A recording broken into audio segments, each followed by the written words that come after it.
Group जो सोचता है वो करता है। सरकार के खिलाफ चुनाव लड़ते हैं। प्रशासन ने हमारे सैकड़ों कार्यकर्ताओं को पकड़ा, उनको थाने में बंद किया, हमारे इलेक्शन को डिस्टर्ब किया, हमको परमिशन देने में बड़ी कोताही की।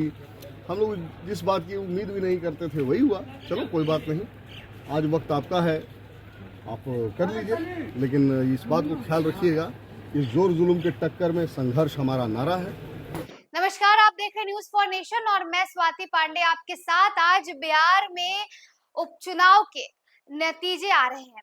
दरअसल सिर्फ बिहार की बात नहीं है, बिहार से सटे राज्य झारखंड और महाराष्ट्र में भी हुए विधानसभा चुनाव के नतीजे जो है वो अब से कुछ ही देर में आपके सामने होंगे। अगर बिहार की बात करें तो बिहार के 4 विधानसभा सीटों पर उपचुनाव हुए थे, जिसमें बेलागंज, इमामगंज, तरारी और रामगढ़, ये वो 4 विधानसभा सीटें हैं जहां पर उपचुनाव हुए। और आज अब जो है मतगणना का सिलसिला शुरू हो गया है, वोटों की काउंटिंग शुरू हो गई है। हम सुबह से लगातार आपको तमाम वो तस्वीरें दिखा रहे हैं, तमाम वो खबरें दिखा रहे हैं। सबसे पहले हमने आपको तस्वीरें दिखाई गया के बेलागंज की, जहां पर सुबह सुबह पुलिस प्रशासन जो है वो मुस्तैद हो चुकी है, सुरक्षा के पुख्ता इंतजाम किए गए हैं। और अब आपको हम एक बार फिर से तस्वीर दिखा रहे हैं गया के बेलागंज से, जहां पर विश्वनाथ यादव, जो कि सुरेंद्र यादव के बेटे हैं और राजद के प्रत्याशी भी हैं, उम्मीदवार हैं, उन्होंने बड़ा बयान दे दिया है। बयान देते हुए सबसे पहले उन्होंने नीतीश कुमार पर तो हमला बोला है, साथ ही साथ बिहार के पुलिस प्रशासन पर भी उन्होंने सवाल खड़ा किया। उन्होंने कहा है कि चुनाव के वक्त भी हमें खूब परेशान किया गया, हम चूंकि सरकार के खिलाफ है इसलिए हमें ठीक से जो है चुनावी प्रचार प्रसार नहीं करने दिया गया, लेकिन अब हम इसका बदला, और हम जनता जो है वो इसका बदला जरूर लेगी।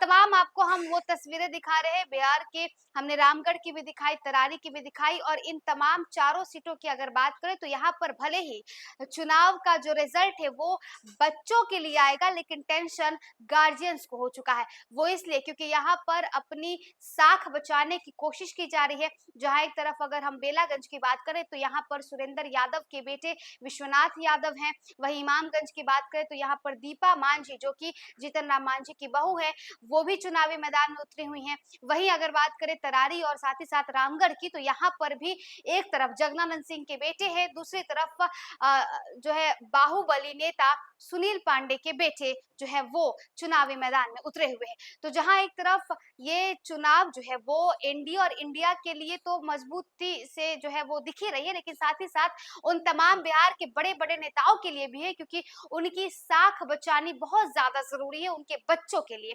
इन सब के बीच हम आपको तस्वीरें लगातार दिखाते रहेंगे। हमारे तमाम जो रिपोर्टर्स हैं वो मतगणना केंद्र पर भी मौजूद है, वो तमाम तस्वीरें आपको दिखाएंगे और पल पल की हर एक अपडेट्स आपके सामने लाएंगे।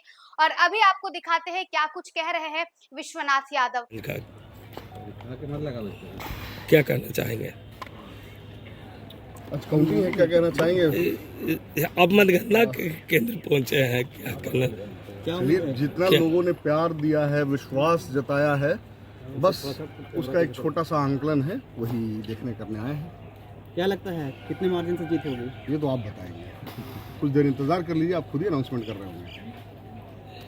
क्या प्रशासन की व्यवस्था पर आप क्या कहेंगे? प्रशासन उनकी है, हम तो सरकार के खिलाफ चुनाव लड़ते हैं। प्रशासन ने हमारे सैकड़ों कार्यकर्ताओं को पकड़ा, उनको थाने में बंद किया, हमारे इलेक्शन को डिस्टर्ब किया, हमको परमिशन देने में बड़ी कोताही की। हम लोग जिस बात की उम्मीद भी नहीं करते थे वही हुआ। चलो कोई बात नहीं, आज वक्त आपका है, आप कर लीजिए, लेकिन इस बात को ख्याल रखिएगा, इस जोर जुल्म के टक्कर में संघर्ष हमारा नारा है, और आज तक संघर्षशील रहे हैं, आगे भी वही कायम रहेगा। तो बेलागंज सीट पार्टी की टक्कर की बताई जा रही है, क्या कितने हैं? जो आपको एहसास है, कांटा है, ऊपर है, नीचे है, थोड़ा वक्त इंतज़ार कर लीजिए, 3 घंटे में आपको सारा चित्र जो है वो साफ दिखेगा। बहुत बहुत